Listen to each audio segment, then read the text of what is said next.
கடலும் நண்டும் ஃப்ரெண்ட்ஸா இருக்கிறாங்க. டெய்லி இந்த நண்டு அங்க ஊர் உலகம்லாம் சுத்திட்டு சாயந்தரமா கடல் கிட்ட வந்து பேசும். ஒவ்வொன்றையும் அது சொல்லிக்கிட்டே இருக்கும். கடல் ரொம்ப ஆச்சரியமா கேட்டுட்டு இருக்கும். அப்படியா அப்படியா, ஏதோ நீ எனக்கு ஃப்ரெண்டா இருக்கிறதுனால உலகத்துல நடக்கிறதெல்லாம் நான் தெரிஞ்சுக்கிறேன்ப்பா, ரொம்ப தேங்க்ஸ்பா அப்படின்னு 2 பேரும் நல்ல மனமொத்த நண்பர்களா இருக்கிறாங்க. ஆனா இந்த நண்டுக்கு ஒரு குணம் என்னன்னா, அந்த கடற்கரையில அது நடந்து வரும்ல, நடக்கும்போது அந்த கடற்கரையில அதோடைய சுவடு பதியும். அது பார்க்கறதுக்கு நட்சத்திரம் மாதிரி அழகா இருக்கும். அதனால அதை நின்று அதை ரசிச்சுக்கிட்டே வரும்.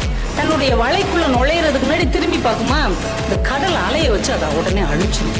இது ஒவ்வொரு நாளும் நடக்குது. வரவுள்ள படக்கு படக்குன்னு அதை அழிச்சிருக்கு.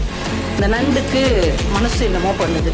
நம்ம நண்பனுக்கு நம்ம மேல ஏதோ பொறாமை இருக்குதோ, அதால நடக்க முடியாது, நம்மளால நடக்க முடியுது. அந்த பொறாமையில இவன் நம்ம சூடு அழிச்சு விடுறானோ, இவன் கூட ஃப்ரெண்ட்ஷிப் வச்சுக்கலாமா வேணாமா, ஒரு பொறாமப்படுறவன்லாம் ஒரு நண்பனான்னு மனசுக்குள்ள நினைச்சுக்கிட்டே இருக்குது. இன்னொரு நாளைக்கு இதே மாதிரி பேசிட்டு வருது, வேகமா அதை அழிச்சிருச்சு. இது வலையில நின்று முறைச்சு பார்த்துக்கிட்டே இருக்குது. இன்னொரு நண்டு அந்த வழியாவே போகுது. சரி, நம்ம சூடத்தான் இவன் அழிக்கிறான், அந்த எதிரியோட இன்னொரு நண்டோடைய சூடை அழிக்கிறானான்னு பார்ப்போம்னு பார்த்துக்கிட்டே இருக்குது.